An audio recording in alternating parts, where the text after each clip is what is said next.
এই ভিডিওতে ব্যবহৃত সমস্ত ফুটেজ আইস্ক্রিন প্ল্যাটফর্মে প্রকাশিত চক্র সিজন 2 থেকে নেওয়া হয়েছে। এই ভিডিওটি শুধুমাত্র রিভিউ, এক্সপ্লেনেশন এবং এডুকেশনাল পারপাসের জন্য তৈরি করা হয়েছে। আমরা কোনোভাবে মূল কন্টেন্টের মালিকানা দাবি করছি না। সব ধরনের ক্রেডিট সম্পূর্ণরূপে মূল নির্মাতা ও আইস্ক্রিনের প্রাপ্য।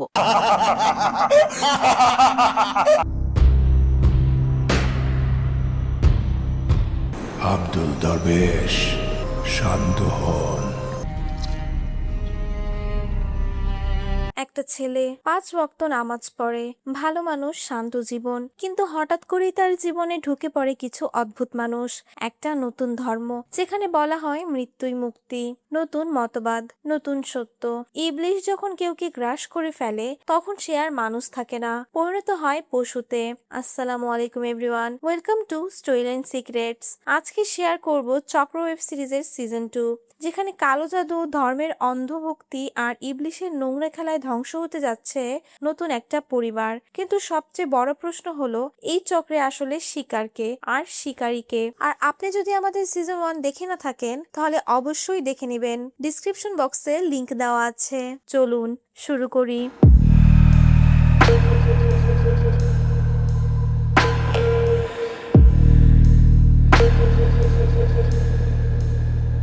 সিজন 2তে আমরা দেখতে পারি হুমায়ুন উপরে যাচ্ছে। উপরে গিয়ে দেখে সবাই গলায় দড়ি লাগিয়ে দাঁড়িয়ে আছে। তখনই হঠাৎ সবার পায়ের নিচ থেকে চেয়ার সরে যায় এবং সবাই ফাঁসিতে ঝুলতে থাকে। হুমায়ুন ভিতরে এসে হেলালের গলার রশি কেটে তাকে বাঁচিয়ে ফেলে এবং বাকিরা সেখানেই মারা যায়। হেলাল দেখে সবাই মারা গেছে এবং সে হুমায়ুনকে বলছে, জিবরান বলেছিল যে একজন আসবে আমার করা কাজের টাকা দেওয়ার জন্য। হেলাল কান্না করছে আর তখনই হুমায়ুনকে বলে, আচ্ছা সবার টাকা কি আমি একাই পাবো? তখন হুমায়ুন বলে, এই জন্য উনি আপনাকে বাঁচিয়ে রেখেছে, সামনে আমাদের অনেক কাজ, তবে আপনি আপনার টাকা পাবেন না কারণ আপনার কাজ ঠিক মতো হয়নি। লুবনা মারা যায়নি, ওকে আমার মারতে হয়েছে। এটা বলেই হুমায়ুন হেলালের চোখে ছুরি দিয়ে আঘাত দেয় এবং চোখ উপড়ে ফেলে। হুমায়ুন ঘর থেকে বাইরে গিয়ে দেখে লুবনা সেখানে নেই, মানে লুবনা হয়তো বেঁচে গেছে। 1 বছর পরে আমাদেরকে দেখানো হয় একজন বসে টিভি দেখছে এবং হেলাল টিভিতে বলছে তার বাবা শয়তানের বশীভূত হয়ে সবাইকে আত্মহত্যা করতে বাধ্য করে। আর তার মামাকেও দেখানো হয় এবং সে বলছে লুবনা মারা গেছে। এই লোকটা একটু লুচ্চা স্বভাবের, তার বউ অনেক অসুস্থ। পরে আমাদেরকে অ্যানিকে দেখানো হয়, যে কিনা স্টেজে পারফরমেন্স করছে একটা পুতুল নিয়ে। সে মূলত কমেডিয়ান ছিল। কমেডি শেষ হলে অ্যানি তার ছোট বোন এবং তার বোনের বয়ফ্রেন্ডের সাথে কথা বলছে। তার ছোট বোন চোখে দেখতে পায় না একটা অ্যাক্সিডেন্টের পর থেকে। তারা কথা বলার সময় লক্ষ্য করলো সামনের লোকগুলো অ্যানির ভিডিও করছে। তখন রাহাত বারণ করায় তারা অ্যানিকে বলে, ভিডিও বন্ধ না করলে কি আমাদেরকেও পানিতে চুবিয়ে মারবেন? তখনই অ্যানি দেখতে পায় তার স্বামী বাথটাবে শুয়ে আছে আর তখনই সে অজ্ঞান হয়ে যায়। আসলে ওর স্বামী পানিতে ডুবে মারা যায় এবং সবাই বলে অ্যানি তাকে খুন করেছে। অন্যদিকে আমাদেরকে হুমায়ুনকে দেখানো হয়, যে কিনা তার পোষা কুকুরের কাছে তাদেরকে দেখতে গেছে। লুবনার মামা এখনো তাকে খুঁজছে। থানায় গিয়ে পুলিশের সাথে কথা বলে এবং সে বলে লুবনাকে মেরে ফেলা হয়েছে, আপনার মার্ডার কেস করেন, এবং সে চলে যায়। তখনই আরেকজন অফিসার এসে বলে আর 2টা টোকাই মিসিং, আর প্রতি পূর্ণিমার আগে ওনারা অদ্ভুতভাবে হারিয়ে যায়। অন্যদিকে হুমায়ুন আর জিবরান একটা লোককে খাওয়াচ্ছে। তার মানে জিবরান এতদিন হুমায়ুনের কথায় সব কাজ করেছে। লোকটি খেতে খেতে মারা যায়। আসলে তাকে খাবারের মধ্যে বিষ মিশিয়ে খাওয়ানো হয়েছে। লোকটি মারা গেলে তাকে হুমায়ুন টুকরো টুকরো করে কেটে টেবিলে রেখে দেয় এবং জিবরানকে বলে আর মাত্র 3টা পূর্ণিমা, এরপর দরজা আমাদের হয়ে যাবে। অন্যদিকে আমাদেরকে একজন ডাক্তারকে দেখানো হয় যার নাম সিরাজ। সে অনেক ভালো ডাক্তার, কিন্তু তার কাছে তেমন পেশেন্ট নেই। হুমায়ুনের চাচা তাকে ফোন করে তার ছেলে আদনানের কথা বলছে, যে তার কারণে আদনানকে ঢাকা পাঠিয়েছে, কিন্তু ছেলেটা মারা গেল। হুমায়ুন তার নামে মিথ্যা কথা বলে এবং ফোন কেটে দেয়। আসলে হুমায়ুন আদনানকে তার দলে নিতে চেয়েছিল, কিন্তু আদনান দুর্বল হওয়ায় তাকে মেরে ফেলেছে। অ্যানি যায় ডক্টর দেখাতে, কিন্তু অ্যানি যে ডক্টর দেখায় সেই মারা গেছে এবং রিসেপশনের মেয়েটি তাকে অন্য একজন ডাক্তারের কথা বলে সে অনেক ভালো, তাকে দেখাতে পারেন। তখন আমরা দেখতে পারি সেটা অন্য কেউ না, হুমায়ুন, যে এখন শিক্ষক থেকে সাইকিয়াট্রিস্ট হয়ে গেছে। পরে দেখানো হয় জিবরান সেই মেয়েকে টাকা দিচ্ছে অ্যানিকে হুমায়ুনের কাছে পাঠানোর জন্য। অ্যানি ডক্টর দেখানোর জন্য বসে আছে। পরে অ্যানি হুমায়ুনের কাছে যায়। অ্যানির অ্যাংজাইটির প্রবলেম আছে এবং সেটা তার স্বামী মারা যাবার পর থেকেই, যার জন্য সে নিয়মিত ডক্টরের কাউন্সিলে নেয়। কিন্তু হুমায়ুন অ্যানির ব্যাপারে সবকিছুই জানে। হুমায়ুনের সাথে অ্যানির কথা বলে ভালোই লাগে, এবং সে ঠিক করে তার থেকেই কাউন্সিল নিবে। অন্যদিকে সেলিমকে দেখানো হয় যে একটা ঘরে একটা খাটিয়ার সামনে বসে আছে। আর এখানেই এপিসোড 1 শেষ হয়ে যায়। হুমায়ুন সমুদ্রের পাড়ে গিয়ে উপরের দিকে তাকিয়ে বলছে, আমি এখন আগের মতো বিভ্রান্ত হই না। রুমকিও এখন আমাকে বিভ্রান্ত করতে পারে না। আমি এখন আমার নিজেকে চিনতে পেরেছি। আসলে সে এইসব কথা ইবলিশকে বলছে, ইবলিশের শুকরিয়া আদায় করছে। আদম ধর্মের একটা বইয়ের কথা বলেছিলাম সিজন 1-এ, মনে আছে? যেই বই অনুযায়ী এখন বাকিটা দেখানো হবে। আমরা দেখতে পারি সেখানে হুমায়ুন নিজেও উপস্থিত ছিল এবং তারা পীর নিয়ে কথা বলছে। হুমায়ুনের শ্বশুর আব্দুল দরবেশ আসলে পীরের ভক্ত এবং মসজিদের ইমাম, এবং বাকিরা পীরে বিশ্বাস করে না। তারা পীর নিয়ে আব্দুল দরবেশের সাথে তর্ক শুরু করে দেয়। আব্দুল দরবেশ বলে কোরআন শরীফে নাকি পীরের কথা বলা হয়েছে এবং বাকিরা এইগুলো শুনে ক্ষিপ্ত হয়ে যায় এবং তাকে মারধর করে অপমান করে তাড়িয়ে দেয়। আব্দুল দরবেশ নিজেকে ঘরে বন্দি করে রাখে, সেই অপমান সহ্য করতে পারছিল না। সবাই বাহিরে বসে আছে তার জন্য। তখন আমরা সেখানে রুমকিকেও দেখতে পাই। আব্দুল দরবেশ অনেক কান্না করছে, নিজেকে তার কাছে অনেক ছোট মনে হচ্ছে এবং তখনই সে গায়েবী আওয়াজ থেকে শুনতে পায় তাকে সান্ত্বনা দেওয়া হচ্ছে। আসলে এটা ইবলিশ ছিল। মানুষ যখন ঈমান হারিয়ে ফেলে বা দুর্বল হয়ে যায় তখনই শয়তান তার জীবনে প্রবেশ করে। ঠিক এমনই হয়েছে আব্দুল দরবেশের ক্ষেত্রে। ইবলিশ তাকে বলে, আপনার মনে যত ক্রোধ প্রতিশোধ আছে সব মেটাতে সাহায্য করব আপনাকে। সিরাজ তার বউ মিতুর সাথে কথা বলছে। আসলে মিতু অনেক লোভী মানুষ। সে সব সময় সিরাজের কাছে কিছু না কিছু চেয়েই থাকে, আর সিরাজ না দিতে পারলে তাকে খোঁটা মেরে কথা বলে এবং অপমান করে। স্বামী বলে মূল্যই দেয় না মিতু সিরাজকে। তারা দুজন ঝগড়া করে তখন আমরা দেখি অ্যানি আসে সেখানে। অ্যানি সিরাজের ছোট বোন। অন্যদিকে রাহাত আর জেনি রেস্টুরেন্টে বসে কথা বলছে। জেনি রাহাতকে তাদের বিয়ের কথা বলছে। জেনি বলে, আমি অন্ধ হবার পর থেকে তুমি বদলে গিয়েছো। আসলে তাদের ভালোবাসা 15 বছরের, আর জেনি অন্ধ হয়েছে 12 বছর হলো। জেনি নিজেকে ছোট মনে করে। পরে জেনি কান্না করলে রাহাত ওয়াশরুমে চলে যায় এবং জেনি বাহিরে বের হয়ে যায়। জেনি অন্ধ বলে বাহিরে গিয়ে খুব ভয় পায়। তখন একটা মেয়ে এসে তাকে সাহায্য করে এবং জেনি তার ফোন দিয়ে রাহাতকে ফোন করে আসতে বলে। মেয়েটির নাম মেঘলা। রাহাত চলে আসলে রাহাত তাকে নিয়ে চলে যায়। অন্যদিকে এনি আর হুমায়ুন তার সেশনে কথা বলছে। হুমায়ুন এনি ট্রিটমেন্ট করছে ভালো করেই। তারা জেনি আর রাহাতকে নিয়ে কথা বলছে। এক সময় অ্যানি বলে, আগামী সপ্তাহে আমার শো আছে, আপনি আসলে আমি খুশি হব। হুমায়ুন রাজি হয়ে যায়।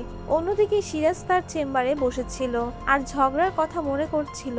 তখন সেখানে জিবরান আসে একটা অফার নিয়ে।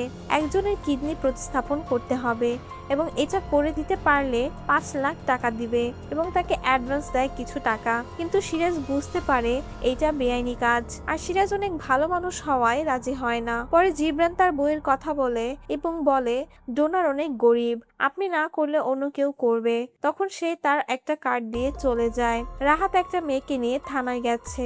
রাহাত পেশায় সাংবাদিক এবং যে মেয়েটাকে নিয়ে গেছে সে আসলে সেই লোকটার মেয়ে যাকে হুমায়ুন কেটে টুকরো টুকরো করে ফেলেছে।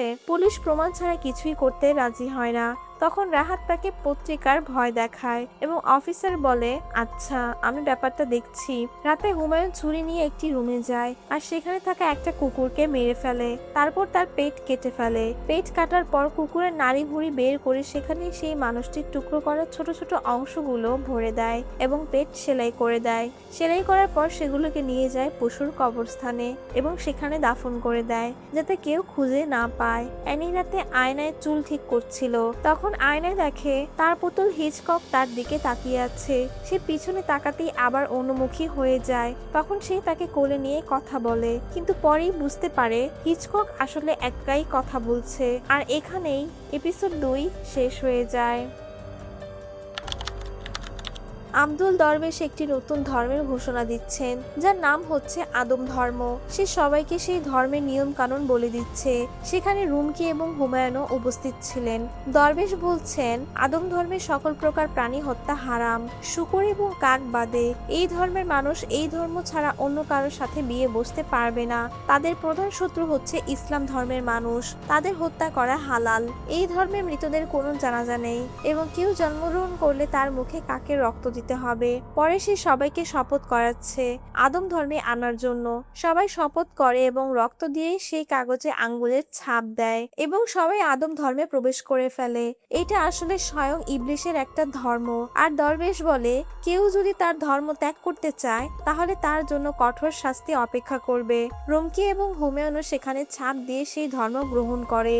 হুমায়ুন ঘরে গিয়ে তওবা করতে থাকে আর বলে আমি আল্লাহকে বিশ্বাস করে কিভাবে তার সাথে শিরক করলাম। আসলে হুমায়ুন অনেক ধার্মিক, সে 5 ওয়াক্ত নামাজ পড়েন। কিন্তু রুমকি হুমায়ুনকে বলে তুমি চিন্তা করিও না, আমরা ঠিক পথেই আছি। হুমায়ুন আল্লাহ আল্লাহ করতে করতে নামাজে দাঁড়ায়, কিন্তু নামাজে দাঁড়িয়ে সে কোনো সূরাই মনে করতে পারছে না। সে সব সূরা ভুলে গেছে। সে রুমকিকে এটা বললে রুমকি বলে চিন্তা করো না, সবকিছু ঠিক হয়ে যাবে, আব্বাজান আছেন না। ঠিক তখনই হুমায়ুন সেখানে আজগুবি কিছু শব্দ শুনতে পায়। জেনি তার ড্রাইভারকে নিয়ে রাহাতের বাসায় গেছে তাকে সারপ্রাইজ দিতে, কিন্তু আমরা দেখি জেনিকে দেখে রাহাত খুশি হয়নি। জেনি রুমের ভিতরে গেলে আমরা দেখতে পারি সেখানে জেনির ভাবি মিতু উপস্থিত। আসলে মিতু সিরাজের সাথে হ্যাপি না, তাই সে রাহাতের সাথে পরকীয়ায় লিপ্ত। অ্যানির বাবা বসে টিভি দেখছিল, তখনই তাকে একটা মেয়ে মেসেজ দেয়। আসলে তার চরিত্র খারাপ, সে মেয়ের নোংরা ছবি দেখতে থাকে। তার বউ সেখানে আসলে সে সেখান থেকে উঠে চলে যায়। অন্যদিকে জিবরান এবং হেলাল ঝুনু পাগলাকে পিটাচ্ছে, তাহলে ওরাই তাকে কিডন্যাপ করেছে। ঝুনুকে টর্চার করার হচ্ছে সেলিমের ঠিকানা বার করার জন্য, কারণ সে ছাড়া কেউ সেলিমের খোঁজ জানে না, তাই তাকে এমন ভাবে মারা হচ্ছে তার খোঁজ জানার জন্য। কিন্তু ঝুনু কিছুতেই মুখ খুলে না। হুমায়ুন গেছে অ্যানির শো দেখতে। আমরা দেখতে পারি সেখানে জেনির সাথে দেখা হওয়া মেয়ে মেঘলাও আছে এবং তাদের মধ্যে আবার পরিচয় হয়। মেঘলা অ্যানির অনেক বড় ভক্ত আর তারা বন্ধু হয়ে যায়। শো শুরু হয়ে গেছে। অ্যানি তার হিচকককে নিয়ে স্টেজে আসে এবং শো শুরু করে। সবাই অনেক হাসছিল তার শো দেখে। কিছুক্ষণ পর হুমায়ুন তার দিকে তাকায় এবং তখনই হিচকক অন্য গলায় উল্টাপাল্টা কথা বলা শুরু করে দেয়, যা কিন্তু অ্যানি বলে না। সে জেনি এবং রাহাতকে নিয়েও বাজে কথা বলা শুরু করে। অ্যানি তার মুখ চেপে ধরলে সে কথা থামায় না, বরং তার স্বামীর মৃত্যু নিয়ে কথা বলে। পরে অ্যানি সেখান থেকে চলে যায়। রাতে দেখা যায় সিরাজ জিবরানের নম্বর নিয়ে বসে আছে। রুমকি আর হুমায়ুন ঘুমাচ্ছিল, তখন হঠাৎ রুমকি চিল্লিয়ে ঘুম থেকে উঠে আর বলতে থাকে ওকে আমার শরীর থেকে সরাও। হুমায়ুন ঘুম থেকে উঠে জিজ্ঞাসা করলে রুমকি বলে ও আমাকে ঘুমের মধ্যে স্পর্শ করছিল। গত 3 দিন ধরে এই অবস্থা, ও মানুষ না আর ওর শরীর অনেক ঠান্ডা, ও আমাকে ছাড়বে না, এই বলে কান্না করতে থাকে। হুমায়ুন তাকে সূরা পড়ে ফু দিবে, কিন্তু সে কোনো কিছুই মনে করতে পারছে না। পরের দিন রুমকি বসা এবং তার বাবা বলছে আদম তার বংশকে পৃথিবীতে আনার জন্য রুমকিকে বেছে নিয়েছে, মানে রুমকি প্রেগনেন্ট। তার বাবা বলছে এটা আদমের সন্তান, মানে ইবলিশের সন্তান। তখন হুমায়ুন বলে এটা তো আমাদের সন্তান। দরবেশ বলে যেদিন থেকে তুমি আদম ধর্ম গ্রহণ করেছো সেদিন থেকে তোমার আমার বলে কিছুই নেই। এই সন্তান রুমকির ঘরে আসতে পারে, কিন্তু মালিকানা হবে আদমের। দরবেশ তার মেয়ের পেটে রক্ত দিয়ে কি যেন আঁকছে, কবরে বসে কাঁচা মাংস খাচ্ছে, মানে পুরো শয়তান হয়ে গেছে। হুমায়ুন নামাজ পড়তে গেলে দেখে তার যায় নামাজ কেটে টুকরো টুকরো করে ফেলেছে, মানে এই বাসায় আল্লাহর কোনো চিহ্নই নেই। তারা পুরোপুরি ভাবে শয়তানের পূজা করা শুরু করে দিয়েছে। রাতে রুমকি আর হুমায়ুন ঘুমাচ্ছিল, তখন দরবেশ তাদের ঘরে গিয়ে রুমকির পেট হাতাচ্ছে। হুমায়ুন সেটা দেখতে পারে, কিন্তু ভয়ে কিচ্ছু বলে না। রাতে হুমায়ুন ব্যাগ গোছাতে শুরু করে, তারা এক মুহূর্ত আর এই শয়তানের বাসায় থাকবে না। পরে রুমকি আর হুমায়ুন সেই বাসা থেকে পালিয়ে যায়। হুমায়ুন যায় অ্যানির বাসায় তাকে দেখতে, আর এখানেই এপিসোড 3 শেষ হয়ে যায়। অ্যানি গতকালের ব্যাপারটা নিয়ে অনেক আপসেট। সে হুমায়ুনকে বলে কোনো কিছুতেই আমার কন্ট্রোল ছিল না, হিচকক যেন জীবিত হয়ে গিয়েছিল। হুমায়ুন তাকে মিথ্যা বুঝায় যে তার মনের ভুল, আসলে কথাগুলো সে নিজেই বলেছে তার অচেতন মনের মাধ্যমে। হুমায়ুন হয়তো অ্যানিকে তার ফাঁদে ফেলছে। তখন সেখানে জেনি এসে পড়ে এবং ডাক্তারের সাথে কথা বলে চলে যায়। পরে হুমায়ুন এনিকে নিয়ে ঘুরতে বের হয় তার মন ঠিক করার জন্য। জেনি রাহাতকে ফোন করে বাহিরে যাবার জন্য, কিন্তু রাহাত তার সাথে মিথ্যা কথা বলে। আসলে সে তখন বাসায় ছিল মিতুর সাথে। রাহাত ইউটিউবে ট্রাফিকের ভিডিও প্লে করে জেনিকে বলছে সে বাহিরে জ্যামে আটকা পড়েছে, তাই সে আসতে পারবে না। ফোন কেটে দিয়ে সে মিতুর সাথে রোম্যান্স করছে। অন্যদিকে রাহাত না আসায় জেনি মেঘলার সাথে রেস্টুরেন্টে খাবার খাচ্ছে আর কথা বলছে। জেনি রাহাতের কথা বলছে আমি শুধু একবার রাহাতকে দেখতে চাই, কিন্তু সেটা আর হবে না। তখন মেঘলা তাকে বলে আমি মেডিটেশন করি আর আমাদের গ্রুপ এমন একটা গাছের সন্ধান পেয়েছে যেটা যে কোনো সমস্যার সমাধান করে ফেলে। আর এটা খুব রেয়ার একটা উদ্ভিদ যেটা হিমালয় থেকে আনা হয়, কিন্তু ঠিক হবার চান্স শুধু 1%। জেনি তার কথা শুনে তাকে সেই উদ্ভিদটা এনে দিতে বলে। মেঘলা বলে এটা আমাদের গ্রুপের বাইরে কেউকে দেওয়া হয় না। জেনি অনেক জোরাজোরি করার পর মেঘলা বলে আচ্ছা, আমি আমার গুরুজির সাথে কথা বলে দেখি। মেঘলা হয়তো তাকে কোনো ফাঁদে ফেলছে। অন্যদিকে হুমায়ুন এনিকে নিয়ে ঘুরতে গেছে। ঘুরতে যাওয়ায় এনির মনটা অনেক ভালো লাগছে। তারা দুজন কথা বলছিল, ঠিক তখনই বৃষ্টি শুরু হয়। পরে তারা গাড়ির ভিতরে চলে যায়। এনিকে দেখে বোঝা যাচ্ছে সে হুমায়ুনের প্রেমে পড়ে গেছে। এনি তো আর হুমায়ুনের আসল রূপ দেখেনি। এনি তখন তার কাঁধে মাথা রেখে বসে থাকে। জুনু সেলিমকে ডাকছে এবং সেলিম তার সাথে মনে মনে কথা বলছে, যেমন আমরা সিজন 1-এ দেখেছিলাম। তাদের মনে মনে কথা বলার শক্তি ফিরিয়ে দেওয়া হয়েছে। জুনু টাকা উদ্ধার করতে বলছে। সে জীবিত লাশ হয়ে বেঁচে আছে। সে আর সহ্য করতে পারছে না এই মরণ যন্ত্রণা। পরে সেলিম তার চোখ দিয়ে দেখে সে কোথায় আছে। হুমায়ুন এবং রুমকি নতুন বাসায় চলে এসেছে। হুমায়ুন নামাজ পড়ছে, তখন রুমকির পেট ব্যথা শুরু হয়। হুমায়ুন নামাজ শেষ করে তার পাশে যায় এবং সূরা পড়ে তাকে ফু দিয়ে দেয়। সিরাজের বাবা সেই মেয়েটার কাছে গেছে যে তাকে SMS দিয়েছিল। তখন আমরা দেখতে পারি সেটা আর কেউ না, জেনির বন্ধু মেঘলা। তার মানে তারা এখন জেনির পরিবারকে টার্গেট করেছে। সে মেঘলার সাথে একান্ত সময় কাটাচ্ছে। ঠিক তখনই তার বউ তাকে ফোন দিয়ে বাসায় যেতে বললে সে কিছু গায়েবী শব্দ পেয়ে এবং ফোন কেটে দেয়। আসলে এটা ছিল ইবলিশের আওয়াজ। পরে সে আবার মেঘলার কাছে চলে যায়। লুবনার মামা বাজার করছিল, তখন একটি ছেলে তাকে একটা কাগজ দিয়ে যায় এবং সেখানে লেখা ছিল ঝুনু পাগলাকে বাঁচান, তাহলে লুবনাকে পেয়ে যাবেন। একটা ঠিকানা দেওয়া থাকে এবং তাকে পুলিশ নিয়ে যেতে বলে। তার মামা দেরি না করে পুলিশের কাছে চলে যান এবং পুলিশকে বলে তারা ব্যাপারটা সিরিয়াসলি নেয় না এবং তাকে চলে যেতে বলেন। সে তখন পুলিশের পায়ে ধরে অনেক রিকোয়েস্ট করলে তারা যেতে রাজি হয়। অন্যদিকে ডক্টর সিরাজ জিবরানের দেওয়া কাজ করতে রাজি হয়ে যায়। সিরাজ তার অপারেশন শেষ করে তার টাকা বুঝে নেয়। হুমায়ুন এনির সাথে অ্যানি তার হাজবেন্ডের কথা বলছে।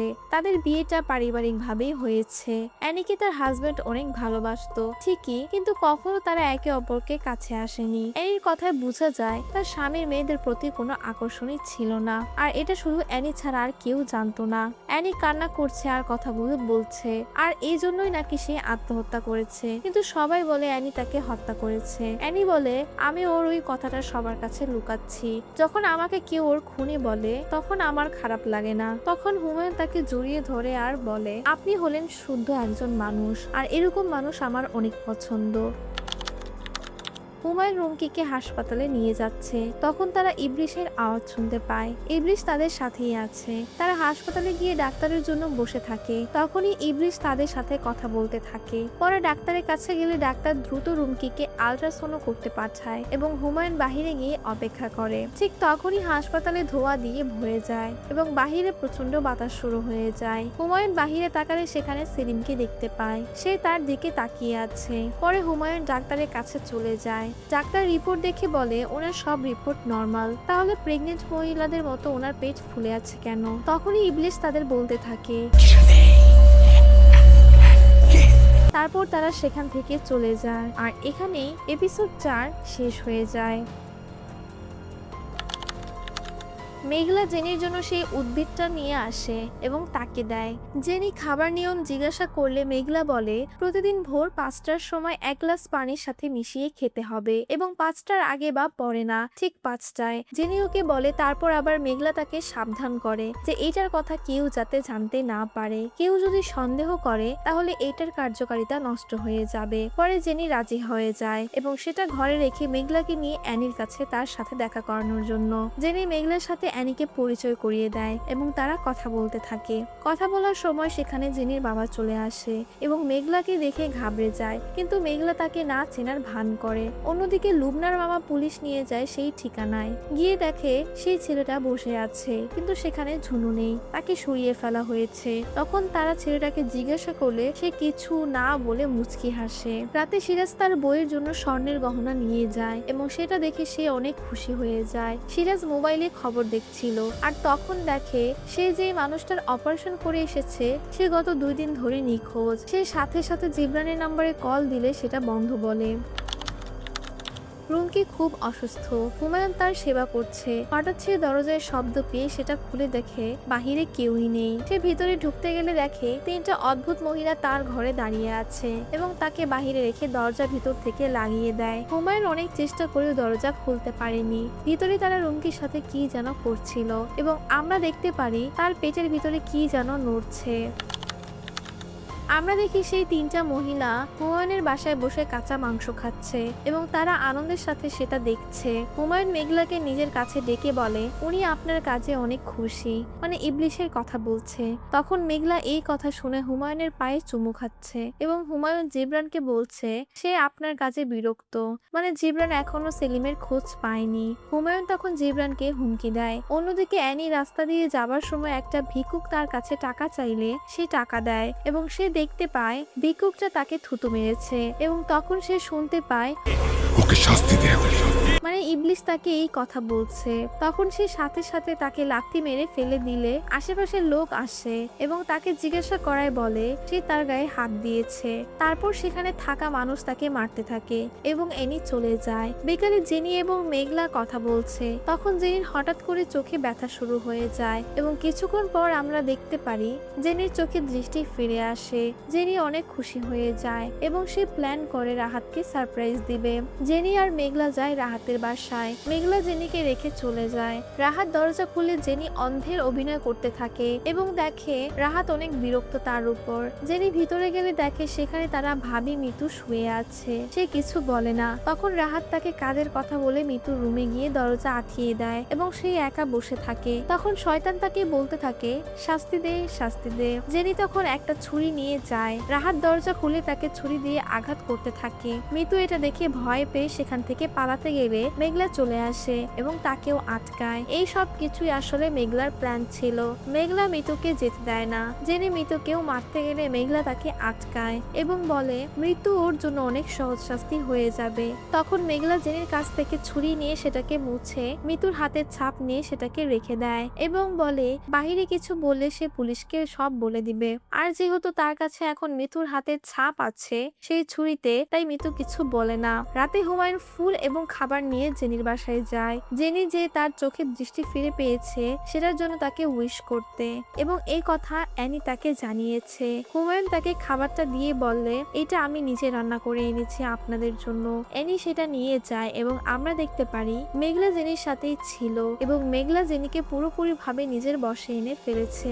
খাবার টেবিলে বসে সবাই কথা বলছিল। তখন হুমায়ুন তার আনা খাবারটা সবাইকে খেতে দেয়। তারা সেটা খেলে সবাই ইবলিশের আওয়াজ শুনতে পায় এবং সবাই পাগলের মতো খেয়ে থাকে। আর এখানেই এপিসোড 5 শেষ হয়ে যায়।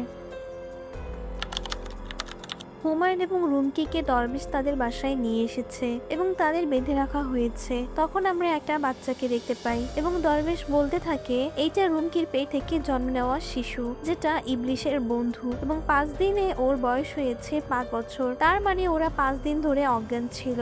আরো বলে 30 দিনে ওর বয়স হবে 30 বছর, তারপর ওর বয়স থেমে যাবে, মানে ওর আর বয়স বাড়বে না। তখন সেই মহিলাটি তার পিঠে রক্ত মেখে দিতে থাকে।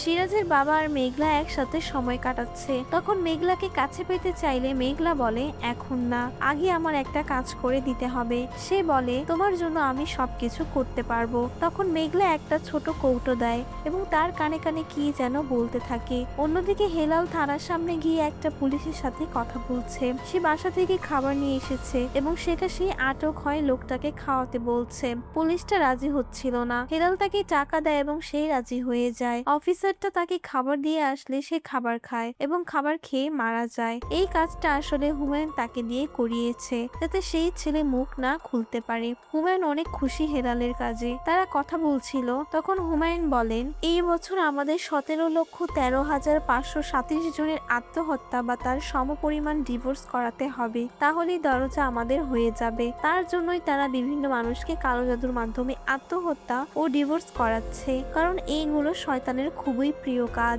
জিবরান হেলালকে পাঠিয়েছে সিরাজের কাছে নতুন কাজ নিয়ে। সিরাজ সেই লোকটার কথা বললে হেলাল বলে, এত কিছু আপনার জানতে হবে না, কাজ করেছেন, টাকা পেয়েছেন, শেষ। আর এইবার আরেকটা কাজ আছে, একজনের লিভার বার করতে হবে, তাহলে 10 লাখ টাকা পাবেন। তখন সিরাজ ইবলিশের আওয়াজ শুনতে পায়, কিন্তু তারপরও সে না করে দেয় এবং তাকে ফিরিয়ে দেয়। রাতে হুমায়ুন জিবরানকে ধমকাচ্ছে, কারণ সে এখনো সেলিমের ঠিকানা বের করতে পারেনি এবং শেষবারের মতো সুযোগ দেওয়া হয়েছে। সকালে সিরাজের বাবা তার স্ত্রীর কাছে যায়, সে অনেক অসুস্থ ছিল। তারা দুজন কথা বলছিল, তখন সে মেঘলার দেওয়া সেই কৌটা বের করে বলে, আমি একজনের সাথে দেখা করেছি যে জিন পালে এবং এক জিনের বাচ্চা এটা আমাকে দিয়েছে। জিনের ওষুধ এটা খেলে তুমি সুস্থ হয়ে যাবে, কিন্তু এর কিছু কঠিন নিয়ম আছে যেগুলো না মানলে ওষুধ কাজ করবে না।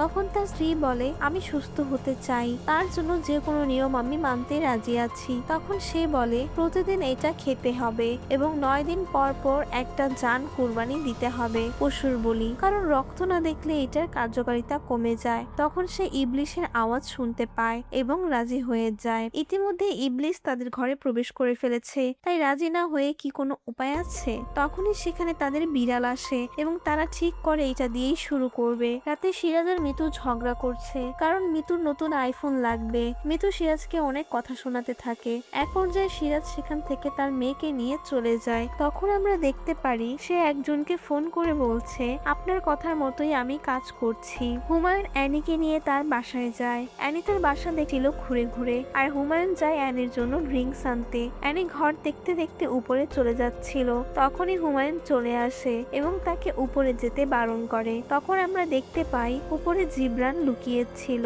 অ্যানি নিচে আসলে হুমায়ুন তাকে তার বানানো জুস খাওয়ায় এবং সেটা খেয়ে অ্যানি চুপ হয়ে যায়, তার মাথা ঘুরতে থাকে এবং তখন হুমায়ুন তাকে কোলে তুলে বিছানায় শুইয়ে দেয়। তখন আমরা দেখতে পারি হুমায়ুন তার সাথে মিলিত হচ্ছে, আর এখানেই এপিসোড শেষ হয়ে যায়।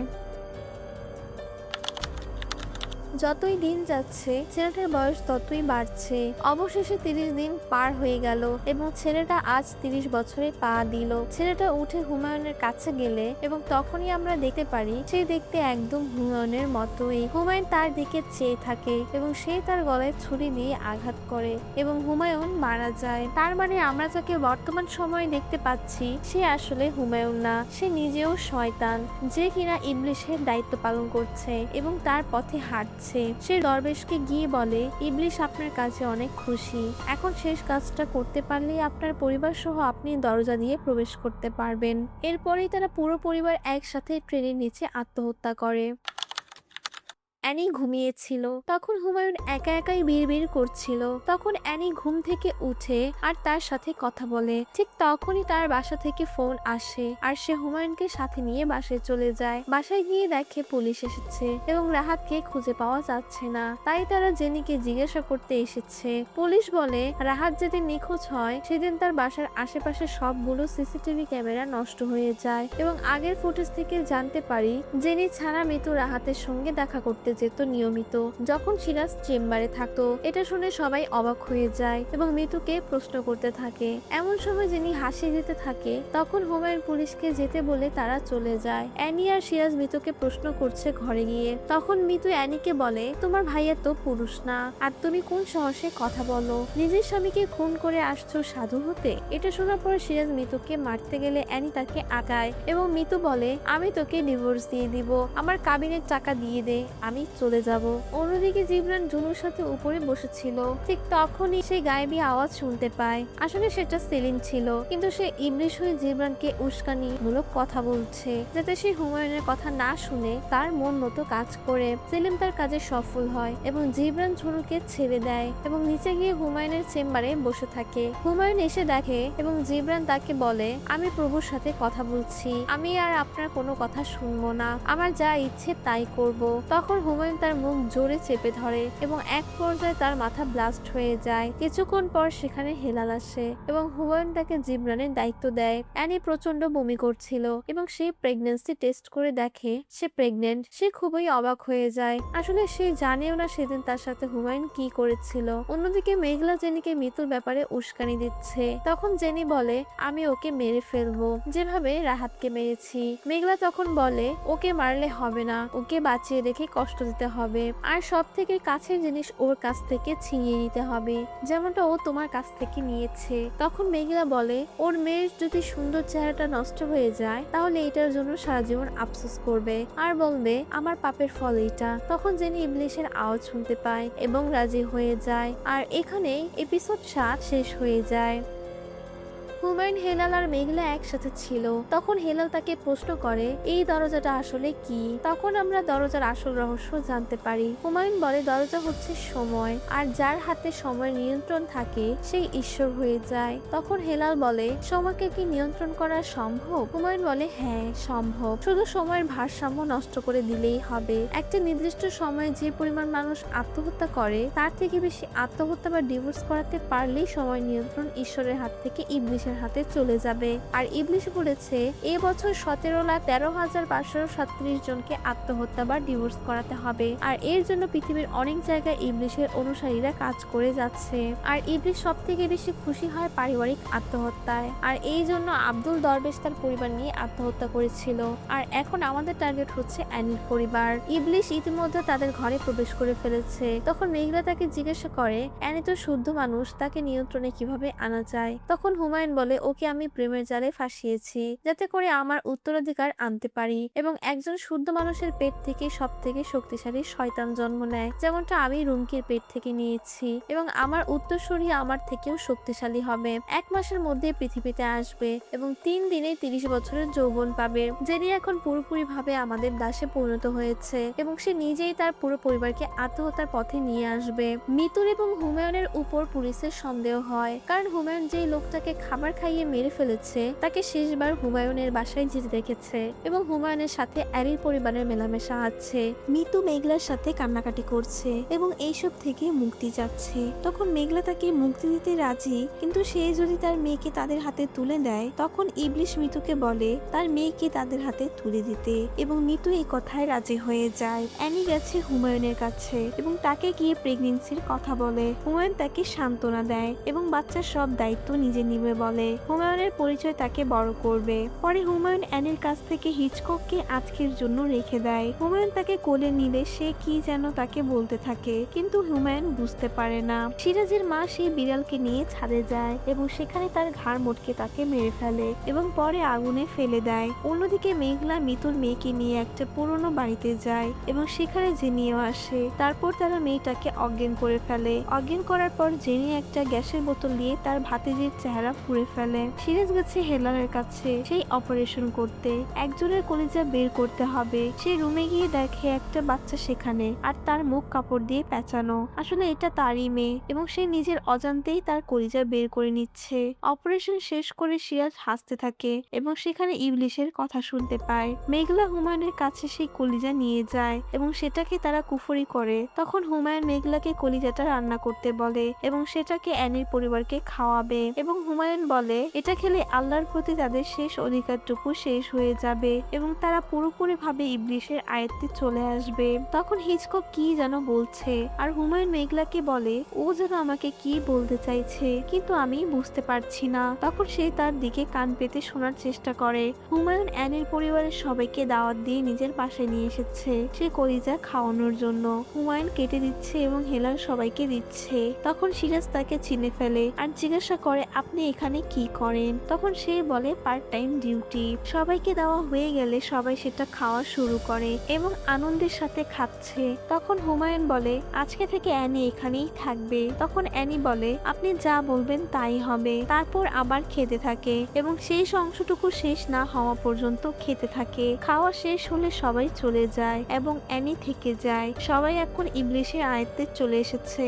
আমরা দেখতে পাই অ্যানির পেট বড় হয়ে গেছে, মানে যে কোনো সময় তার বাচ্চা হবে। হুমায়ুন তাকে নিয়ে বের হয়েছে। তারা সমুদ্রের পাড়ে হাঁটছে এবং কথা বলছে। তখন হুমায়ুন বলে হিচকক আমাকে কিছু বলতে চায় কিন্তু আমি কিছুই বুঝতে পারছি না। অ্যানি তখন বলে আমি অনেক ভাগ্যবতী, তোমার মতো আমাকে কেউ ভালোবাসবে না, আগলে রাখবে না। আমার শত দোষ থাকার পরেও তুমি আমাকে মেনে নিয়েছো, তাই আজ তোমাকে আমি একটা সত্য কথা বলতে চাই। অ্যানি তখন তার স্বামীর কথা বলে যে রাজীব আত্মহত্যা করেনি। রাজীব যে আমাকে ভালোবাসতে পারতো না সেটা আমার সহ্য হতো না, তাই তাই আমি ওকে পানিতে চুবিয়ে মেরেছি।